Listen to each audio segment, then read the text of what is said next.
화이트리스트 재판에 들어가는데 네. 그거 넘어가기 전에 블랙리스트 7명 중에 한 명만 무죄고 나머지 6명은 유죄다. 네.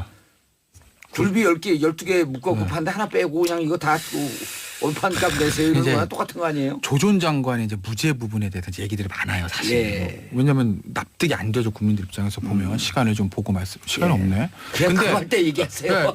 이게 이런 거에 결정적으로 재판부 입장에서는 그런 고민이 있었던 것 같아요. 실질적으로 블랙리스트 작성과 집행의 실무 책임자가 누구냐면 신동철 전 비서관하고 정관주 전 차관이거든요. 예. 둘 다 1년 네. 6개월 유죄. 그 두 사람에 나와서 우리는 제대로 보고 안 했는데 나 지시 받은 거 없는데 이렇게 얘기를 했거든요. 아주 짧게 말씀드리면 신동철이 그렇게 얘기했죠. 네, 신동철 얘기는 아니 뭐 보고를 하긴 했는데 그거 예전에 그런 게 있었는데 다 해가지고 저 교육문화수석 쪽으로 넘기고 이제는 우리는 소관 아니니까 그냥 일 보세요 이렇게 얘기했다는 거예요. 그리고 이제 정관주 비서관도 본인이 얘기 안 했다는 거죠. 보고를 안 하고 예를 들어서 문제 같아도 회의가 있는데 그것도 본인이 주재했다는 것이거든요. 근데 핵심 중인 둘이 그렇게 얘기를 하니까 재판부 입장에서는 검찰 조서보다 자기가 보는 앞에서 그렇게 얘기한 두 사람의 증언을 배척하기가 쉽지 않았을 거예요. 그래서 저는 무죄가 나왔다고 보고 다른 백그라운드 얘기. 촛불 들고 나간 거 이건 아닌 것 같네요. 자, 박지원 변호사님. 네. 조윤선 무죄. 저는 항소심에서 2심에서 번복될 가능성이 아주 높다고 보입니다. 실제 2심에서 뒤집히는 가능성은 많아요. 많아요? 많아요. 홍준표 대표 같은 경우는 1심에서 유죄 받았다가 2심에서 무죄됐잖아요. 반대 사건들도 많거든요. 저는 특검에서 전화 위복이 되지 않을까. 새롭게 증거들을 좀 모으고요. 특히 캐비넷에서 뭐가 나는지 잘 몰라요. 보고들이 있어요. 그걸 조합할 거고 또 화이트리스트 수사를 하고 있거든요. 어쨌든 조윤선 장관은 빠져나가기 어렵다. 저는 생각이 듭니다. 2심에서 뒤집힐 가능성 하나. 화이트리스트는 아직 1심 재판도 진행이 안 됐어요. 두 개 병합된다고 봤을 때는 무조건 유죄 나올 거라는 생각이 듭니다. 알겠습니다. 아닌가요? 그런데 자, 저요? 김태현 변호사님. 저는 쉽지 않을 것 같아요. 아니 근데 이런 국민들 이게 우리 국민들이 제가 그랬잖아요. 어느 한 변호사가 촛불 전에 헌법 특강하는데 6명인가 하나 9명 나왔다는 거예요. 구청에서 이번에 갔더니 250명이 왔대. 헌법 특강을 하는데 막 줄을 서갖고 100명 좀 넘게 들어오는데 그럴 정도로 이제 수준이 높아졌는데 무슨 얘기를 하냐면 자 리스트 작성하는데 조윤선 정무 관여하지 않았다? 그럼 그 전에 있던 박준호 정무수석을 기소해야 되는 거 아니야? 이런 얘기까지 나오고 있거든요. 기소 안 하면 특검이 기소하는 거죠. 특검이 하면 그러니까 제가 이제 왜 쉽지 않을 것 같다고 보냐면 유죄가 나오려면요. 제가 봤을 때는 신동철 전 비서관하고 정관주 전 차관이 진술을 바꿔야 돼요. 그 외에 새로운 왜냐면 특검에서 진술한 거하고 법정 진술이 바뀌었잖아요. 그러니까 180도 완전히 했다 안 했다리가 바뀐 거 아니라 뉘앙스가 좀 바뀌었죠. 그럼 뭐 재판장은 자기 눈앞에서 한 진술을 믿는다고요. 검찰 조선 날아가니까. 그렇기 때문에 2심에서 정관준 전 차관이랑 신동철 비서관 내가 다시 생각해 봤는데 지시를 받은 것 같아요. 이렇게 바뀌지 않은 이상 쉽지는 않다고 봐요. 왜냐하면 새로운 증거가 지금 나오기는 특검이 그동안 오래 수사를 했기 때문에 누가 갑자기 행정관 툭 튀어나와가지고 제가 양심 선언하겠습니다. 이건 쉽지는 현실적으로 어렵거든요. 그렇기 때문에 그 두 사람의 진술이 키죠. 그리고 이제 그 정무 그거는 아까 말씀하신 그 박준호 정무수석 왜 나오는 거냐면 조금 설명을 드리면 하지 말아요. 해요? 그거보다도 지금 백성문 변호사 이제 판사가 돼갖고 판결하세요. 여기 신동철 정관주 진술이 있기 때문에 번복되기 어려울 것이다. 자, 우리 누굽니까? 누구죠? 박지훈 변호사입니다. 박지훈 변호사는 캐비넷 비장의 증거가 있을 것이다. 자, 어느 쪽으로 갈까? 백성문 변호사 판결하세요. 저는 김태현 변호사 쪽에 손을 들겠어요. 웬일이래. 왜냐하면 캐비넷 문건 내용 지금 정확하게 우리 모르죠. 그 내용 잘 모르고. 전 조금 아는데. 네. 그래서 저는 이쪽으로 이렇게 들고 싶었었는데. 그런데 이제 거기에서 조윤선 장관이 직접적으로 개입했다는 증거가 나오면 모르겠는데 조윤선 장관이 지시했습니다. 이런 내용의 문건은 없을 거라는 생각이 들고요. 나머지 6명의 유죄 받은 사람이 조윤선 근거로 해갖고 우리도 무죄다. 이렇게 주장했잖아요. 그건 좀 달라요. 여기는 신동철 비서관이나 정관준 비서관 같은 경우는 소위 빼도 박도 못한 증거가 있는 거고 김기현 추장도 마찬가지인데 과거에 이런 전례가 한번 있었죠. 그 정윤회 문건 사건 때 그 당시에 김용환 민정수석을 쏙 빼고 그 당시 우병우 민정비서관을 통해서 직거래한 게 있었잖아요. 그거랑 유사하게 본 것 같아요. 알겠습니다. 뭔가 거기다 유진용 장관도 그 얘기했잖아요. 조윤선 정무석이 있기 전에 만들어진 거고 조윤선 장관이 좀 억울한 것 같다. 그런 진술들이 모아진다면 재판부 입장에서는 블랙리스트 부분을 뒤집기는 아직은 쉽지 않다. 근데 뭐 아까 박지원 변호사 말씀하셨던 것처럼 캐비넷에서 보물이 나오면 아이고 걸렸네 걸렸어 이게 딱 나오면 모르겠지만 그것도 쉽진 않을 것 같다. 뭐 하나 없겠습니까? 보건데. 조윤선 장관의 경우는 뭐라 그럽니까? 너무 이상한 것이 본인 전임 수석, 본인 전임 장관, 그 당시 자기 부하 직원인 비서관, 그리고 부하 직원인 차관 다 유죄예요. 예, 맞습니다. 어떻게 본인만 쏙 빠져나왔는지 너무 이상하거든요. 그 자체로도. 네. 이 조윤선 장관의 무죄에 대해서는 어떻게 판단하십니까? 일단은 제가 보기에는 심리가 충분하지 않은 느낌이 듭니다. 그러니까 대체로 다른 유죄 피고인들에 대해서는 뭐 철저하게 심리를 했지만 일단 제가 한 가지 더 말씀 좀 드릴 게 있는데요. 김기춘 전 비서실장에 대한 징역 3년에 대해서도 비판이 많지 않습니까? 네네. 근데 그 부분의 양형 이유, 즉 형량을 그렇게 적게 준 이유를 판결문에 써놨는데요. 예.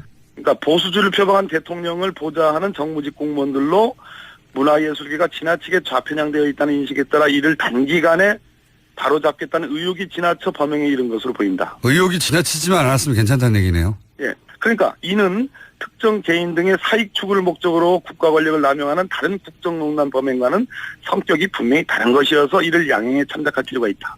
아하. 그렇군요. 바로 이 대목에서 이 재판부의 성격이 드러나는 건데요.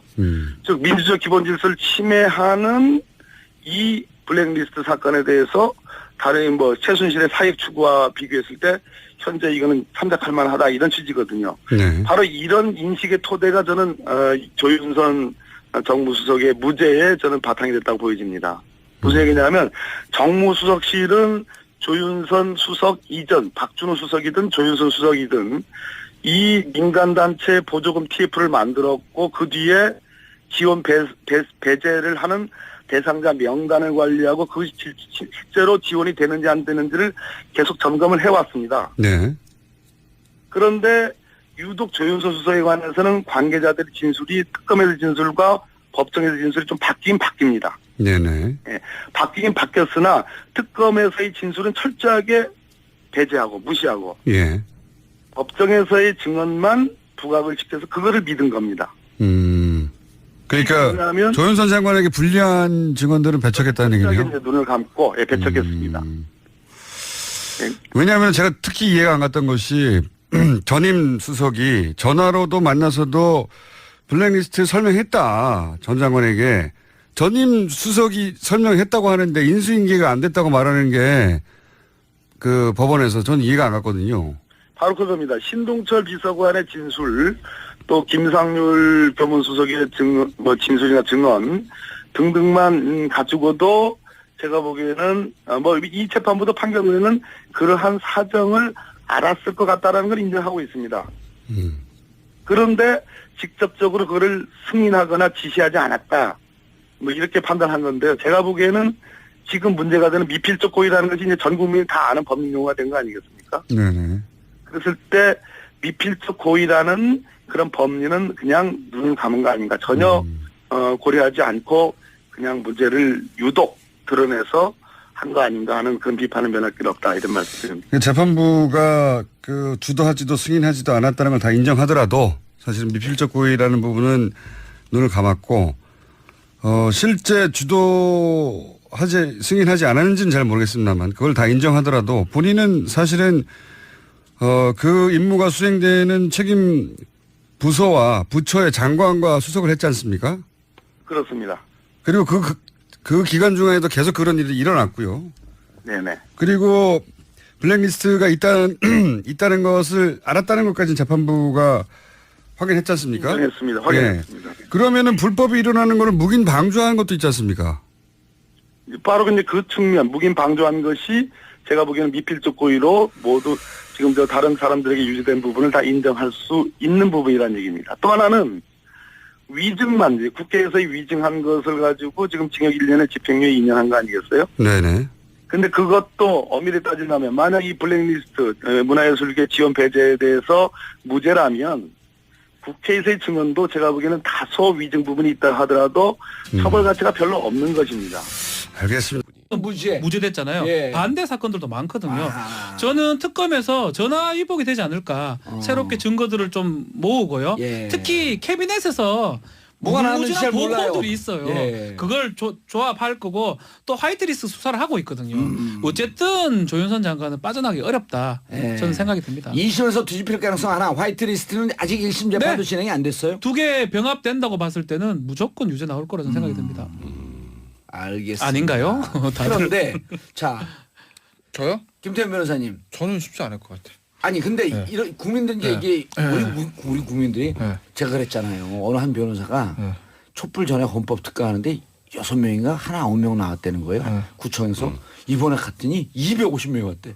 때문에 2심에서 정관준 전 비서차관이랑 신동철 비서관 내가 다시 생각해봤는데 예. 지시를 받은 것 같아요. 이렇게 바뀌지 않은 이상 쉽지는 않다고 봐요. 왜냐하면 새로운 증거가 지금 나오기는 특검이 그동안 오래 수사를 했기 때문에 누가 갑자기 행정관 툭 튀어나와가지고 제가 양심 선언하겠습니다. 이건 쉽지는 현실적으로 어렵거든요. 그렇기 예. 때문에 그 두 사람의 진술이 키죠. 아. 그리고 이제 그 그런 거를 정무 보면- 그거는 아까 말씀하신 그 박준수 정준성 왜 나오는 거냐면 조금 설명을 드리면 하지 말아요. 해요? 그거보다도 네. 지금 딴 백성문 거요? 변호사 이제 판사가 돼갖고 판결하세요. 여기 신동철 정관주 진술이 있기 때문에 네. 번복되기 어려울 것이다. 자, 우리 그 누굽니까? 누구죠? 박지훈 변호사입니다. 네, 박지훈 변호사는 헌법 특강을 하는데 막 줄을 서갖고 100명 좀 넘게 들어오는데 그럴 정도로 이제 수준이 높아졌는데 무슨 얘기를 하냐면 자 리스트 작성하는데 조윤선 정무 관여하지 않았다? 그럼 그 전에 있던 박준호 정무수석을 기소해야 되는 거 아니야? 이런 얘기까지 나오고 있거든요. 그 기소 안 하면 특검이 기소하는 거죠. 특검이 하면 아니 그러니까 제가 이제 왜 쉽지 않을 것 같다고 예. 보냐면 유죄가 나오려면요. 제가 봤을 때는 신동철 전 비서관하고 예. 정관주 전 차관이 진술을 바꿔야 돼요. 그 외에 새로운 왜냐면 특검에서 진술한 거하고 법정 진술이 바뀌었잖아요. 그러니까 180도 완전히 했다 안 했다리가 바뀐 거 아니라 뉘앙스가 좀 바뀌었죠. 그럼 뭐 재판장은 자기 눈앞에서 한 진술을 믿는다고요. 검찰 조선 날아가니까. 그렇게 화이트리스트 재판에 들어가는데 네. 그거 넘어가기 전에 블랙리스트 7명 중에 1명만 무죄고 나머지 6명은 유죄다. 네. 굴비 10개, 12개 묶어갖고 파는데 하나 빼고 그냥 이거 다 올판값 내세요 이런 이제 거랑 똑같은 거 아니에요? 조 전 장관의 이제 무죄 부분에 대해서 이제 얘기들이 많아요, 사실. 예. 왜냐하면 납득이 안 되죠, 국민들 입장에서 보면 시간을 좀 보고 시간이 예. 없네. 그냥 그거 할 때 얘기하세요. 이게 이런 거에 결정적으로 재판부 입장에서는 그런 고민이 있었던 것 같아요. 실질적으로 블랙리스트 작성과 집행의 실무 책임자가 누구냐면 신동철 전 비서관하고 정관주 전 차관이거든요. 예. 둘 다 그- 1년 예. 6개월 유죄. 그 두 사람에 나와서 우리는 제대로 보고 안 했는데 나 지시 받은 거 없는데 이렇게 얘기를 했거든요. 아주 짧게 말씀드리면 신동철이 그렇게 얘기했죠. 예, 신동철 얘기는 뭐 보고를 하긴 했는데 그거 예전에 그런 게 있었는데 다 해가지고 저 교육문화수석 쪽으로 넘기고 예. 이제는 우리는 소강 안 하니까 그냥 일 보세요 이렇게 얘기했다는 거예요. 그리고 이제 정관주 비서관도 본인이 얘기 안 했다는 거죠. 보고를 안 하고 예를 들어서 문제 같은 회의가 있는데 그것도 본인이 주재했다는 것이거든요. 예. 근데 핵심 중인 둘이 그렇게 얘기를 하니까 재판부 입장에서는 검찰 조서보다 자기가 보는 앞에서 그렇게 얘기한 두 사람의 증언을 배척하기가 쉽지 않았을 거예요. 그래서 저는 무죄가 나왔다고 보고 예. 다른 백그라운드 얘기. 촛불 들고 나간 거 이건 아닌 것 같네요. 자, 박준 변호사님. 네. 조윤선 무죄. 저는 항소심에서 2심에서 번복될 가능성이 아주 높다고 보입니다. 실제 2심에서 뒤집히는 가능성은 많아요. 많아요? 많아요. 홍준표 대표 같은 경우는 1심에서 유죄 받았다가 나왔는데 2심에서